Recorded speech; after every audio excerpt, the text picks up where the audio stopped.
Are you in the process of going through some type of change, transformation, or are you needing to change, but you're afraid it's overwhelming? Because let's be honest, change is painful. I want to share a few tips with you to help you along that transformation journey to minimize the pain associated with change. Maybe you need to let go, walk away from a relationship that has been very harmful to you and you're afraid to take that big step.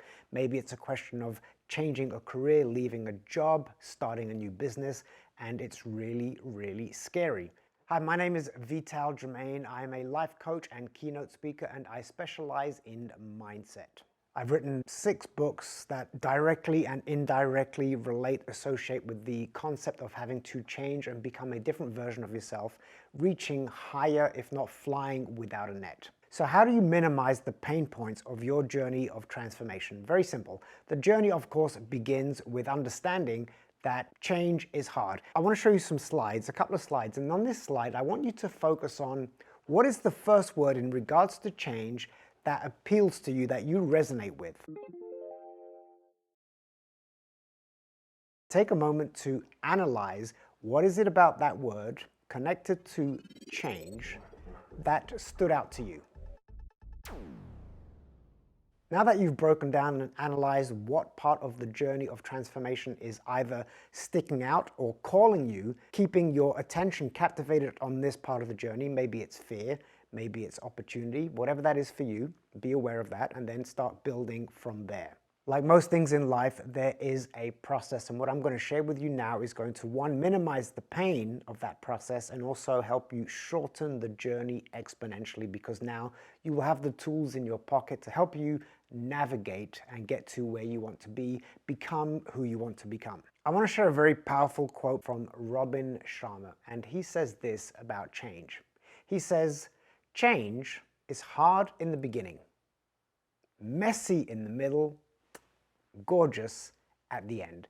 So the gorgeous at the end part is something for you to focus on, to give you a sense of belief and hope and optimism that the coals that you're going to walk through, so to speak, are going to be worth it, and you won't necessarily get burnt at the end of it. In fact, you'll not only be able to walk through the coals, you will be able to run, leap, jump, and reach higher, if not, again, fly without a net, so to speak. So that journey begins by thinking about your comfort zone. Yes, comfort zone, blah, blah, blah. It's so overused and it's such a cliche. But let's really analyze what the comfort zone means. There are 3 parts to your comfort zone. There's the panic zone, which is where you definitely do not want to be. The panic zone happens when the challenge is simply overwhelming. I happen to have been a former Cirque du Soleil performer. Defying death in the face became a daily activity. Before I joined Cirque du Soleil, I was afraid of heights. And the very first time that I got up on a trapeze, I briefly panicked. So think back to a moment when you've gone to an amusement park where you've had to go bungee jumping, or for some of you who have jumped out of a parachute. That first initial leap is overwhelming and you are physically, mentally, and emotionally paralyzed. You want to avoid getting into that panic zone because you are going to bring 0 value to your journey. The other zone that I want to focus on is the risk zone. Now, the risk zone is really healthy. You take a risk, you try something new, I'm going to get my toe a little bit wet, but it's still somewhat safe. You're not really committing. You're not going full out with conviction and passion. So the risk zone is good. Oh, I'm going to take a risk. Where you want to go is one step further between the panic zone and between the risk zone. You want to go into the zone of genius. That's where you are at your ultimate best.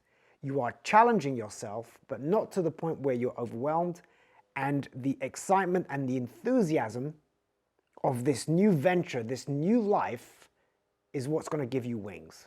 So really focus on being in the genius zone.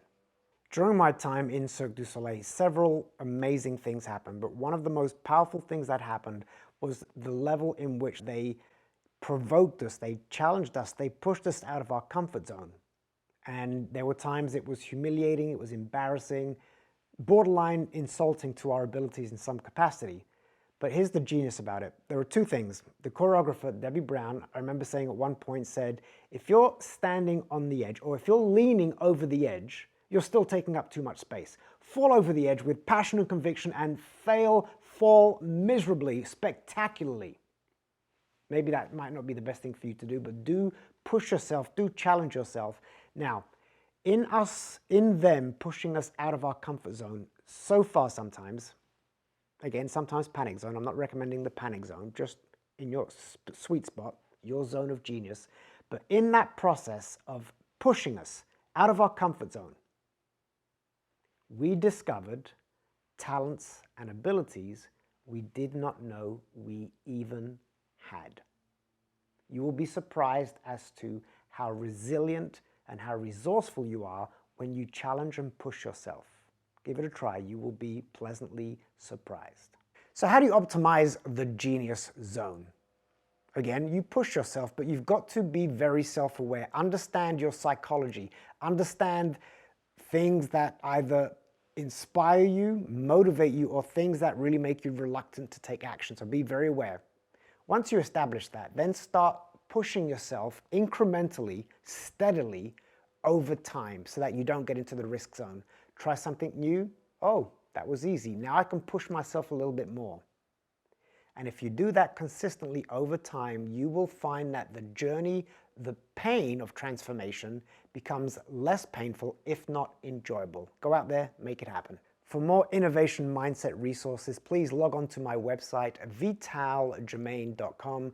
You will have access to blogs that'll give you a lot of insight. I've written 6 books that, again, directly and indirectly relate to the topic of growth and transformation. And there are also videos on my YouTube page. And please follow me on Instagram, where I share daily tips and insights on reaching higher and becoming the best version of you.